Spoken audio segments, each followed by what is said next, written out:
কিছুক্ষণের মধ্যেই প্রধান উপদেষ্টার সাথে বৈঠকে বসবে বিএনপি। সুনির্দিষ্ট রোডম্যাপ আর নির্বাচন ঘিরে বিভ্রান্তি দূর করাই গুরুত্ব পাবে আলোচনায়।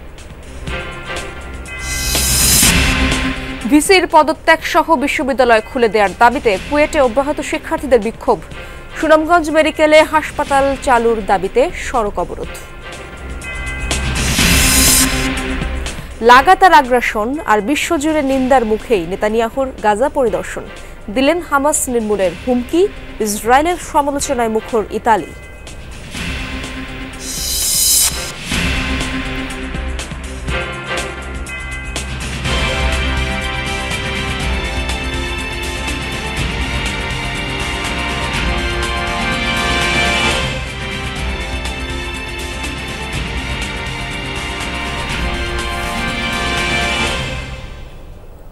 আমন্ত্রণ যমুনা নিউজে আপনাদের সঙ্গে আছি আমি ইশরাত জাহান। এতক্ষণ শিরোনাম দেখছিলেন। নির্বাচনের রোডম্যাপ সহ নানা ইস্যুতে অন্তর্বর্তী সরকারের প্রধান উপদেষ্টা ডক্টর মোহাম্মদ ইউনূসের সঙ্গে বৈঠক করবে বিএনপির প্রতিনিধি দল। আজ দুপুর 12টায় রাষ্ট্রীয় অতিথি ভবন যমুনায় এই বৈঠক অনুষ্ঠিত হবে। বৈঠকে বিএনপির পক্ষ থেকে দলটির মহাসচিব মির্জা ফখরুল ইসলাম আলমগীর সহ বেশ সিনিয়র নেতারা অংশগ্রহণ করবেন। মূলত আলোচনার মাধ্যমে সংস্কার, নির্বাচন ও পরবর্তী সময়ে করণীয় নির্ধারণ করবে বিএনপি। এর আগেই মঙ্গলবার রাতে গুলশানে বিএনপি চেয়ারপারসনের কার্যালয়ে দলটির সর্বোচ্চ নীতি নির্ধারণী ফোরাম স্থায়ী কমিটি আলোচনায় বসেছিল। এছাড়া ঐকমত্য কমিশনের সঙ্গে বৃহস্পতিবারের বৈঠকের বিষয়টিও গুরুত্ব পায় স্থায়ী কমিটির আলোচনায়। এ সময় দলের ভারপ্রাপ্ত চেয়ারম্যান তারেক রহমান ভার্চুয়ালি বৈঠকে সভাপতিত্ব করেন। দর্শক, এই বিষয়ে আরো বিস্তারিত তথ্য জানবো। রাষ্ট্রীয় অতিথি ভবন যমুনার সামনে রয়েছেন আমার সহকর্মী সাইফুদ্দিন রবিন। রবিন, আপনি তো সেখানে রয়েছেন, বৈঠক আলোচনার বিষয় নিয়ে আর কি কি জানা গেল জানাবেন। সেখানকার সার্বিক পরিস্থিতি কেমন দেখছেন? ঠিক 12টায় আসলে এই বৈঠকটি অনুষ্ঠিত হওয়ার কথা রয়েছে। প্রধান উপদেষ্টা ডক্টর মোহাম্মদ ইউনূসের সঙ্গে, যেখানে বিএনপির প্রতিনিধি দলের নেতৃত্ব দেবেন দলের মহাসচিব মির্জা ফখরুল ইসলাম আলমগীর।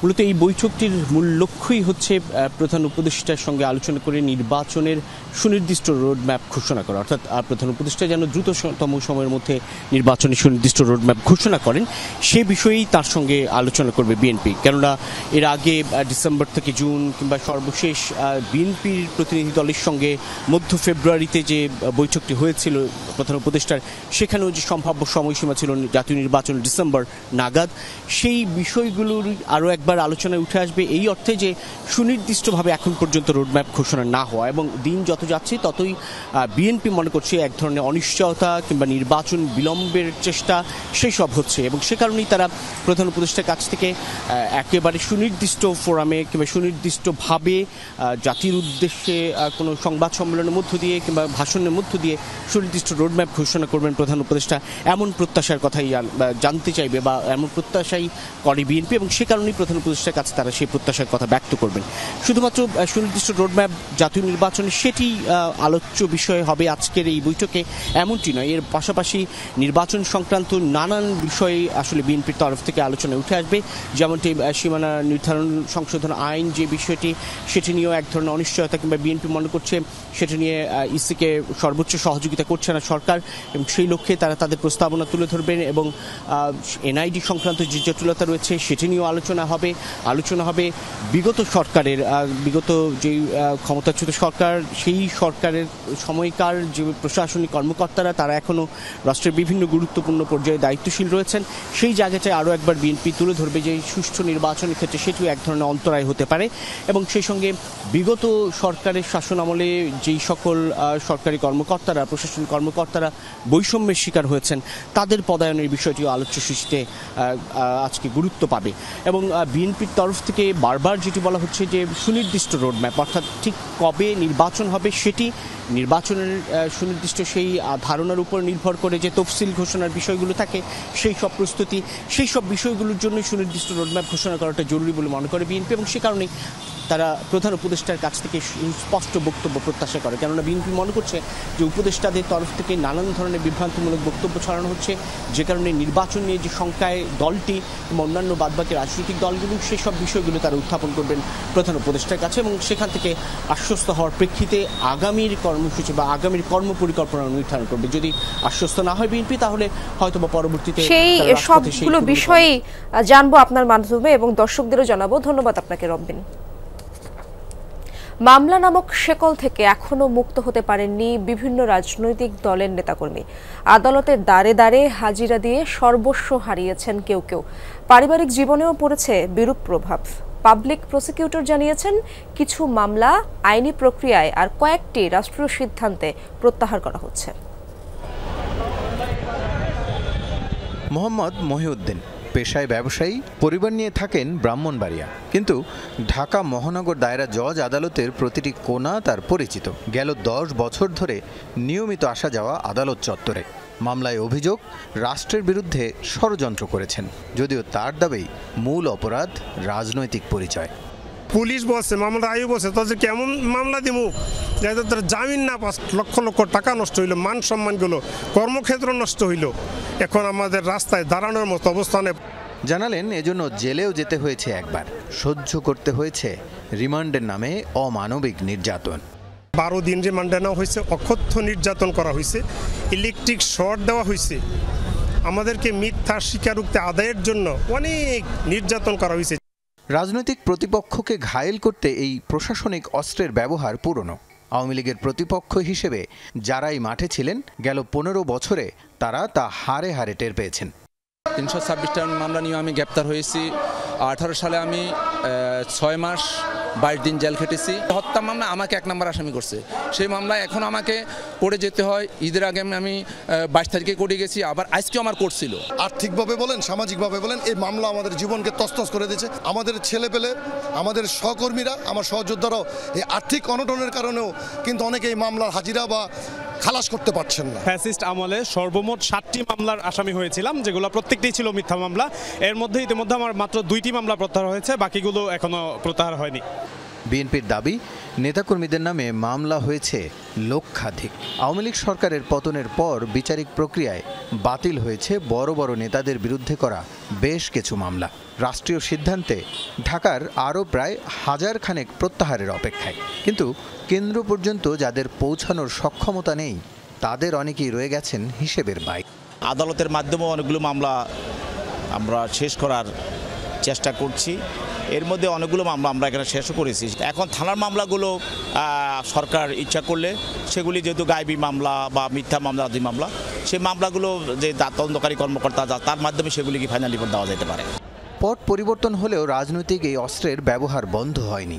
অভিযোগ রয়েছে এবার রাজনৈতিক হামলার শিকার আওয়ামী লীগ নেতাকর্মীরা। তাই সাধারণ মানুষের দাবি প্রতিহিংসা নয়, বন্ধ হোক মিথ্যা মামলার হয়রানি, তৈরি হোক আইনের শাসনের দৃষ্টান্ত। রাসেল আহমেদ, যমুনা নিউজ, ঢাকা।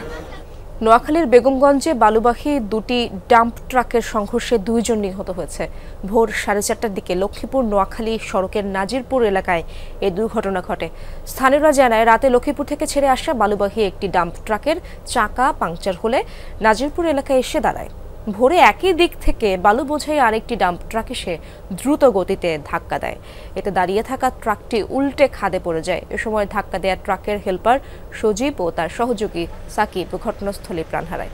ট্রাকের চালক আহত হলেও সে পালিয়ে গেছে বলে জানায় স্থানীয়রা।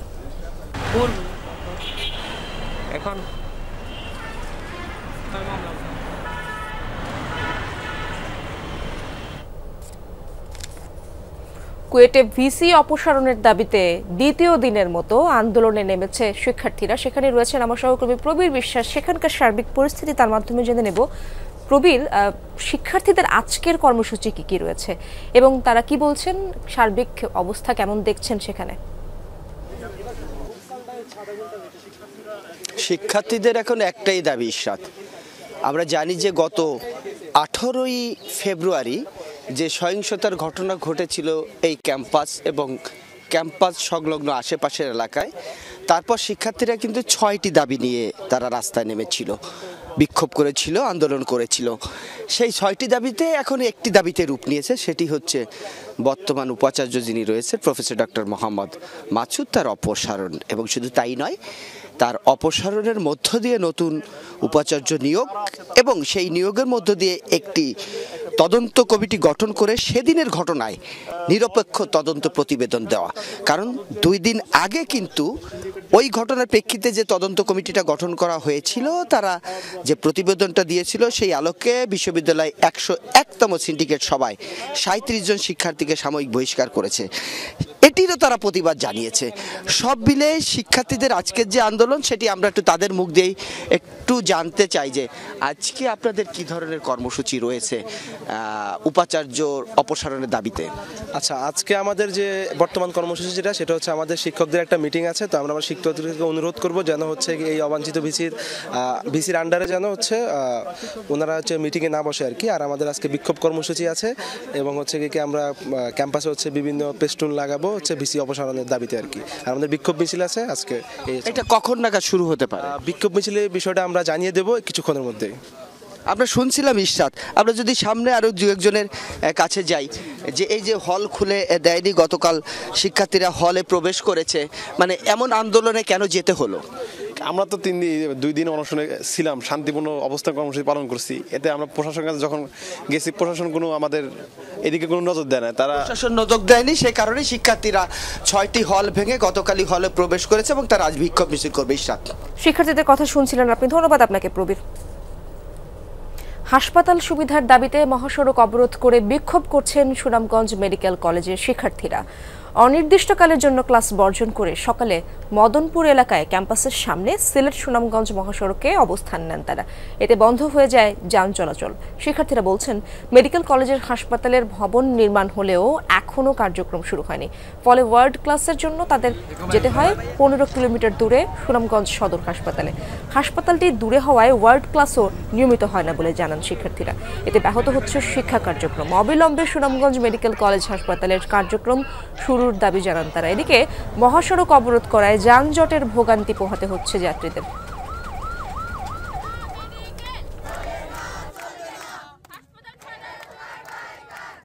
আমাদের হাসপাতাল সুবিধা এখনো পুরোপুরি চালু হয়নি। হাসপাতালের কাজ চলতেছে, একটা হাসপাতাল চালানো, যেই কারণে আমাদের শিক্ষার্থীদের ওয়ার্ড ক্লাস এবং যেই ক্লিনিক্যাল যেই ক্লাসগুলো আছে সেগুলো হচ্ছে না। আমাদের ওয়ার্ড হওয়ার কথা ছিল সপ্তাহে 6 দিন, কিন্তু আমাদের ওয়ার্ড নিয়মিত হচ্ছে না। ওটি হয় না, সার্জারি হয় না, সেখানে আমরা কিভাবে ওয়ার্ড করতে পারবো? আমাদের সিএনআই রেজিস্টার নেই, যার কারণে আমাদের ওয়ার্ড থেকে বৃহৎ হচ্ছে। ক্লিনিক্যাল ছাড়া আগে মেডিকেল কলেজ চলতে পারে না, ক্লিনিক্যাল ক্লাস ছাড়া একজন ডাক্তার কিভাবে বের হয়ে পরবর্তীতে সেবা দিবে? সিলেটে যেতে চাই, সিলেটের 6 দফা দাবিতে সড়ক অবরোধ করেছে সিলেটের পলিটেকনিক ইনস্টিটিউটের শিক্ষার্থীরা। দাবি আদায় সকাল থেকে মিছিল বের করে শিক্ষার্থীরা। সেখানে রয়েছেন আমার সহকর্মী নাবিল হোসেন। নাবিল, তারা কি কি দাবি জানাচ্ছেন এবং কি বলছেন, এবং সড়ক অবরোধের কারণে যানজটের সৃষ্টি হয়েছে যতটুকু জানি আমরা, সে ব্যাপারেও জানাবেন।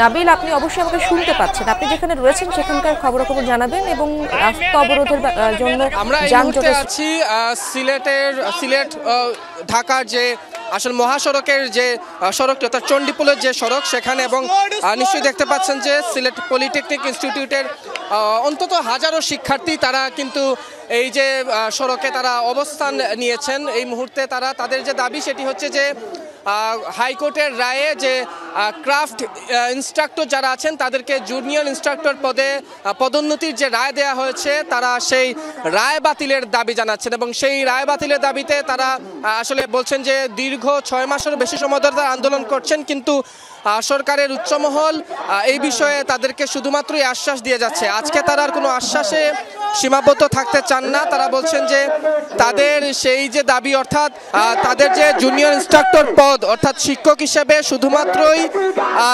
পলিটেকনিক ইনস্টিটিউটের যারা শিক্ষার্থীরা আছেন তাদেরকেই আসলে নিয়োগ দিতে হবে, সেই দাবিতেই তারা মূলত জানাচ্ছেন। এবং তারা বলছেন যে ক্রাফট ইনস্ট্রাক্টর যারা আছেন তারা ল্যাব সহকারী, পরে ল্যাব সহকারীরা কোনোভাবেই শিক্ষার্থীদের পূর্ণাঙ্গ শিক্ষা দিতে পারেন না, এতে করে পলিটেকনিক ইনস্টিটিউটের শিক্ষার্থীরা ক্ষতিগ্রস্ত হবেন এবং এতে করে হাইকোর্টের যে রায়টা আছেন সেই রায় তারা বাতিল চাচ্ছেন। ধন্যবাদ আপনাকে নাবিল। রাজধানীর ডেমরায় অবৈধ স্থাপনা উচ্ছেদ অভিযান পরিচালনা করছে রাজুক, সেখানে রয়েছেন আমার সহকর্মী রাজীব আহমেদ, সেখানকার খবর নিয়ে রাখছেন। রাজীব, উচ্ছেদ অভিযানের সার্বিক ব্যবস্থাপনা জানাবেন, আর কেন আজকেই এই অভিযান চলমান, কি কারণে সেই ব্যাপারে জানাবেন। কিছুক্ষণ আগে রাজুকের থেকে উচ্ছেদ অভিযান পরিচালনা শুরু করা হয়েছে। এখানে যে কারণে উচ্ছেদ অভিযান পরিচালনা করা হয়েছে, এখানে নকশা বহির্ভূতভাবে ভবন নির্মাণ সহ বিভিন্ন অনিয়ম রাজুকের চোখে ধরা পড়েছে এবং তারা তার পরিপ্রেক্ষিতে এই অভিযান আজকে শুরু করেছে।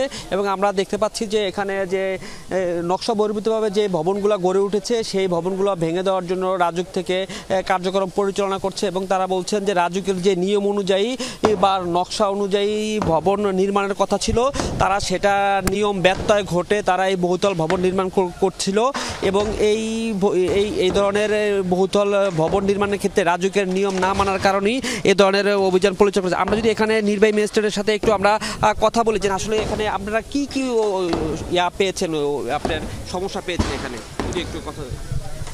এখানে আমরা মূলত সমস্যা যেটা পেয়েছি যে তাদের যে পরিমাণ বিল্ট এরিয়া রয়েছে নকশার অনুমোদন অনুযায়ী, সেই অনুযায়ী তারা আসলে নির্মাণ কাজ করেনি, ব্যত্যয় ঘটিয়ে তারা রাস্তা দখল করে ফেলেছে, সেই সাথে সীমানায় যতটুকু তাদের ছেড়ে করার কথা সেটা করেনি। এভাবে প্রায় আমার দৃষ্টিতে 20 থেকে 30% তারা ব্যত্যয় করেছে আর কি বিল্ডিং নির্মাণের ক্ষেত্রে। তো আমরা এগুলো কারেকশন করব। এখানে আমরা মালিককে খুঁজছি, যদি না পাওয়া যায় সেক্ষেত্রে আমরা তাদের মিটার ডিসকানেক্ট করব। আমাদের সাথে বিদ্যুৎ বিভাগের লোক রয়েছে, ওনারা ডিসকানেক্ট করে ফেলবেন। এগুলো সংশোধন সাপেক্ষে ওনাদেরকে আবার মিটার ফেরত দেওয়া হবে। এছাড়াও অন্য যে ভবনগুলো এইভাবে ব্যত্যয় ঘটে তারা বিল্ডিং তৈরি করছেন, তাদের ব্যাপারে একই ব্যবস্থা নেওয়া হবে বলে তারা জানিয়েছেন। ধন্যবাদ আপনাকে, এই অভিযান চলবে। ধন্যবাদ আপনাকে রাজীব। লাগাতার আগ্রাসনের জেরে বিশ্বজুড়ে ব্যাপক সমালোচনার মধ্যেই গাজা পরিদর্শনে গেলেন ইসরায়েলি প্রধানমন্ত্রী বেনিয়ামিন নেতানিয়াহু। মঙ্গলবার উপত্যকার উত্তরাঞ্চলে সেনাদের সাথে সাক্ষাৎ করেন তিনি। তার সাথে উপস্থিত ছিলেন দেশটির প্রতিরক্ষা মন্ত্রী, ইসরায়েল কার্য ও সামরিক কমান্ডাররা। আবারও হামাস নির্মূলের হুঁশিয়ারি দেন ইসরায়েলি প্রধানমন্ত্রী। এ সময় ইসরায়েলের ধ্বংস চেয়ে ইরানের সর্বোচ্চ নেতা আয়াতুল্লাহ আলী খামেনির করা একটি সোশ্যাল মিডিয়া পোস্টের কথা উল্লেখ করেন নেতানিয়াহু। তার দাবি, খামেনি ইসরায়েলকে ধ্বংস করতে চান। সাফাই দেন নিজেদের ভবিষ্যৎ রক্ষার জন্যই এই যুদ্ধ। গাজায় বেসামরিকদের উপর নির্বিচার বোমা বর্ষণের জেরে এবার ইসরায়েলের তীব্র সমালোচনা করল ইতালি। সম্প্রতি গাজার হাসপাতালে ভয়াবহ হামলার নিন্দাও জানান দেশটির প্রতিরক্ষা মন্ত্রী গুইদো ক্রোসেতো। বলেন, তেল আবিবকে অবশ্যই নিজেদের ভুল স্বীকার করতে হবে। আমার কাছে একজন ফিলিস্তিনি শিশু, ইউক্রেনীয় শিশু ও ইতালির শিশুর মধ্যে কোনো পার্থক্য নেই। ইউক্রেন কিংবা ইতালির হাসপাতালের মতোই ফিলিস্তিনের হাসপাতাল একই রকম মূল্যবান। আপনি যদি এমন লোকদের উপর হামলা চালান যাদের উপর হামলা হওয়া উচিত নয়, তবে রাশিয়া ও আপনার মধ্যে কোনো পার্থক্য নেই। বেসামরিক নাগরিক ও অবকাঠামোর ওপর হামলার নিন্দা জানাই।